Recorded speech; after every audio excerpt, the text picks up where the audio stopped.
बेडग येथे भारतीय जनता पक्षाच्या प्रचार कार्यालयाचे उद्घाटन तसेच प्रचाराचा अधिकृत शुभारंभ मोठ्या उत्साहात संपन्न झाला। या कार्यक्रमाला आमदार डॉक्टर सुरेश भाऊ खाडे, जिल्हा परिषद गटाचे उमेदवार अस्मिता बाळासाहेब होनमोरे, पंचायत समितीचे उमेदवार विष्णुपंत आनंदा पाटील, नरवाड पंचायत समिती गणातील उमेदवार रुपाली महेश कांबळे, बाळासाहेब होनमोरे, संभाजी आबा पाटील, बाळासाहेब ओमासे, लोकनियुक्त सरपंच उमेश भाऊ पाटील, मारुती जमादार, विनायक पाटील, संभाजी नागरगोजे यांच्यासह आजी माजी सरपंच, उपसरपंच, भाजपाचे पदाधिकारी व कार्यकर्ते, मदनभाऊ गटाचे कार्यकर्ते, राष्ट्रवादी काँग्रेस, अजितदादा गटचे कार्यकर्ते तसेच विविध मान्यवर मोठ्या संख्येने उपस्थित होते।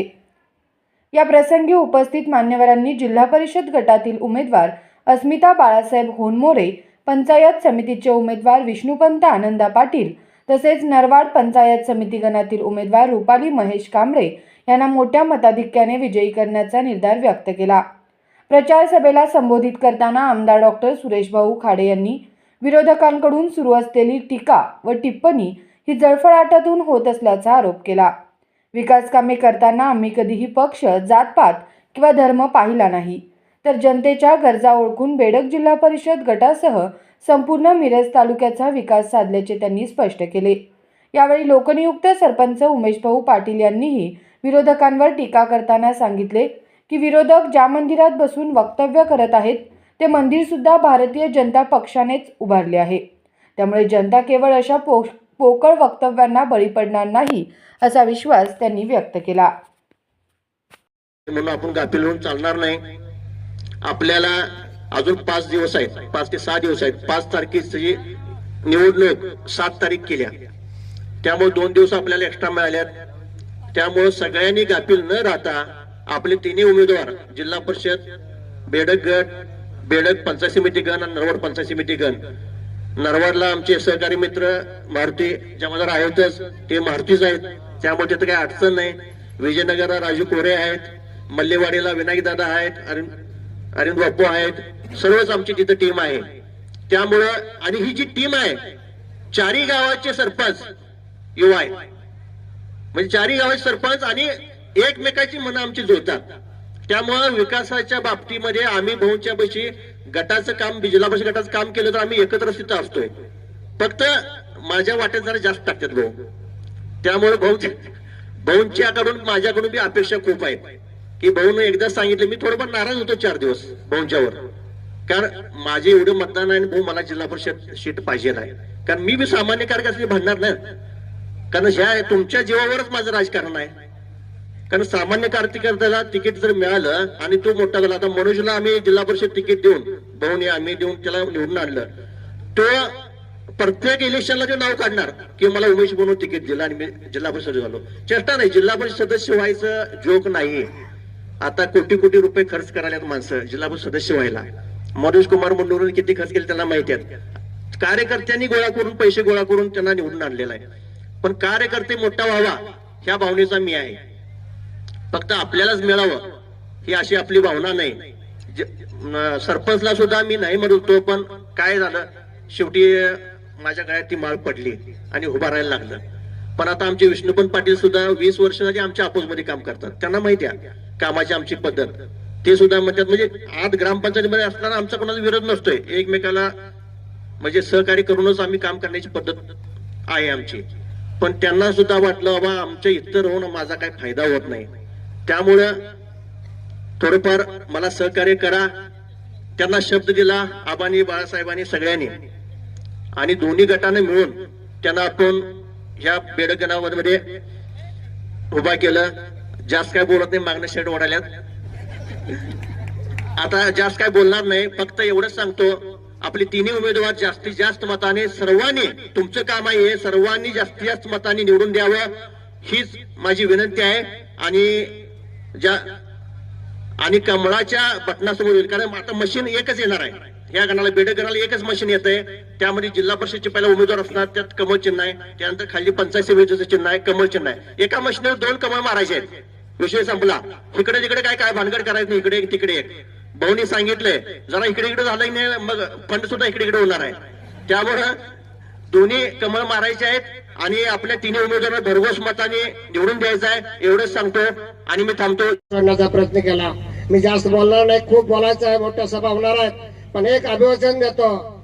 आज माझी पत्नी जरी उभा असेल तर ती खूप उच्च शिक्षित असल्यामुळं पंचायत राज्य व्यवस्था म्हणजे काय असते, सामान्य माणसाच्या अगदी टाटा बिर्ला पासून लोह्या पांगलापर्यंत शासनाच्या योजना असतात, त्या अभ्यासू लोकप्रतिनिधीचा अभ्यास करायचा असतो आणि लाभार्थी शोधून त्या लाभार्थीला लाभ द्यायचा असतो. ते काम निश्चितपणे मी करणार आहे. आज तुम्हाला अजून अभिवचन देतो की बाळासाहेब हुनमरेची पत्नी अस्मिता हुनमरे फक्त एवढं नावच असेल. विचार आदरणीय आमदार सुरेश भाऊंचे असतील आणि निर्णय आदरणीय आमचे उमेश भाऊंचे असतील, एवढं मी तुम्हाला अभिवचन देतो. आम्ही कोणत्या परिस्थितीत, आता मुन्नूरकर साहेबांनी मला सांगितलं आम्हाला विसरू नका, पण एक सांगतो, एकच उदाहरण देतो की आज ज्या माणसांच्यामुळे आम्ही निवडून येणार आहे, ज्या माणसांच्या आश्रयाखाली आता आम्ही आलोय, आपल्याला फक्त विकासाचा दृष्टिकोन ठेवून आलोय. मला कोणताही उद्योग, मला कॉन्ट्रॅक्टर मला मागायचं नाही, मला कोणताही स्वतःसाठी काय करायचं नाही. जे माझं स्वप्न होतं, आज भाऊंच्या हातात हात घालून मी काम करत असताना आज आमदार कधी होणार नाही याची मला खात्री आहे. मग आज आपण फक्त घरात बसून लोकांना फक्त स्वप्न दाखवण्यापेक्षा लोकांचा विकास करायचा आहे आणि हा विकास जर करायचा असेल तर भाऊंच्या हातात हात घालून काम करायचं आहे. म्हणून पुन्हा सांगतो, आज आम्ही फक्त ह्या कामासाठी विकासाचा दृष्टिकोन ठेवून आलोय, कोणत्या अपेक्षा नसताना आलोय. पण अपेक्षा नसताना सुद्धा जर देणाऱ्याची दानत कुठं असेल तर ती भाऊंची पहिली दानत मी बघितली की मला त्यांनी उमेदवारी दिली. आणि दुसऱ्यात महत्वाचं मोठेपणा असतो, एखादा विकासाचा दृष्टिकोनाचा नेता कसा असतो तो आम्ही उमेश भाऊंच्याकडे बघितला. ठीक आहे, पहिल्यांदा आम्हाला विरोध गावातून जाण्याचा प्रयत्न केला, पण आमचे राहुल जाधव असतील किंवा आमचे कांबळे सर असतील यांचे मी आभार मानतो, त्यांना नम्रपणे धन्यवाद देतो की ताकदवानच होते. 100% निवडून येणाऱ्याच सीटा होत्या भाजपकडे, पण आमच्यासारख्या आम्हाला एक कामाचं स्वरूप बघून आणि आम्ही नवीन आलो म्हणून आम्हाला तुम्ही एक स्वीकारलं. पण एक सांगतो, एखादी मुलगी लग्न होऊन सासरला गेली, त्यामुळं या जिल्हा परिषद पंचायत समितीच्या उमेदवारांना मत नसून ते मान्य विकास दक्ष आणि कर्तव्य दक्ष सुरेश भाऊंना मत आहे असं मी या ठिकाणी म्हणतो.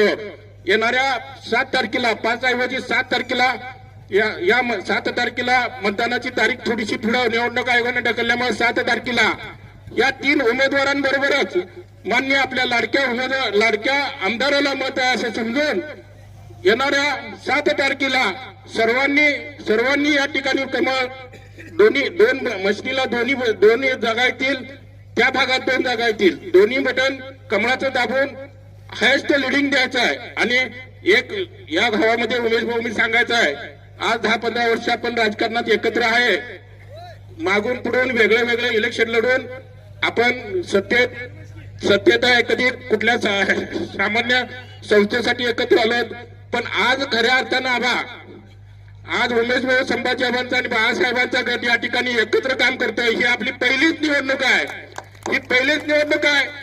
सर्व कार्यकर्त्यांना माझं आव्हान आहे, जास्तीत जास्त लिडिंग देऊन दाखवायचं आहे. हे 2 गट एकत्र आल्यानंतर काय विकास घडवतात, काय आश्चर्य घडवतात हे विरोधकांना दाखवून द्या.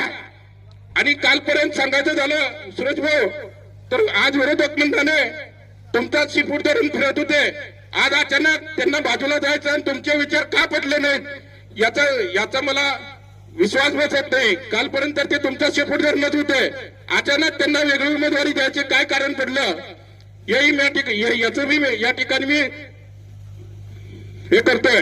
आणि वेळ कमी असल्यामुळं सर्वांना उमेश मागणं सोपं आहे हो. हे निकाल दिलास, व्यवस्थित दिलास, 3 उमेदवार मला निवडून दिले कमळावरचे, तर हे काम तुझी मार्च अखेर तुझी संपवून टाकायची जिम्मेदारी माझी असेल, बरोबर. त्या पद्धतीने आपण काम करायला पाहिजे. निकाल लागेलच, लावावाच लागेल तुम्हाला. एवढा जर विकास केला असेल, जर मी नुसतं ह्या गटामध्ये तर जवळजवळ 153 कोटी काहीतरी आहेत, ते 200 पण मी फक्त बेडकला 115 कोटी दिलेले, बेडकच्या विकासाला फक्त 115 कोटी मी दिलेले. मग माझा हक्क बनतो ना. 1 मत द्यास कमळाला, प्रत्येक उमेदवाराला 1 मत तुम्ही द्यायचं आहे. ते मत दिलं तर हा विकास आहे, पुढे विकासाची गंगा चालू राहणार आहे, त्याबद्दल काही शंका नाही. पण आपण ते करायला पाहिजे. कोण म्हणलं खाली वर त्याचं इकडं तिकडं, आम्हाला मतदानच करू नका. एकाला द्यायचं, दुसऱ्याला तिसऱ्याला द्यायचं, तिसऱ्याला तिसऱ्याला द्यायचं असं असेल तर मतदान करू नका. द्यायचं असेल तर तिन्ही कमळाला मतदान आपल्याला द्यावं लागेल, 2-2 कमळाला मतदान आपल्याला द्यावं लागेल. माझ्याकडे बूथ वाईज मतदान येते, काय बूथला किती मतदान पडले त्या बूथचं काम त्यानंतरच ठरलं जाईल, बरोबर ना. कारण आता खूप थकलोय मी पण काम करून करून करून. एक मत मागण्यासाठी आपल्या समोर मी आलेलो आहे. मला विश्वास आहे बेडगनं कधी मला झटकवलं नाही, खूप आशीर्वाद दिलेत मला. 4-4.5 हजार लीड इथं मला विधानसभेला पडत होतं. ह्यावेळी मी मागणी करतोय आपल्याला, विनंती करतोय आपल्याला, हा गाडा पुढे विकासाचा न्यायचा असेल तर मिनी मंत्रालयही माझ्या बरोबर असावं, ह्या दृष्टिकोनातून आपण सर्वजण प्रयत्न करत आहोत.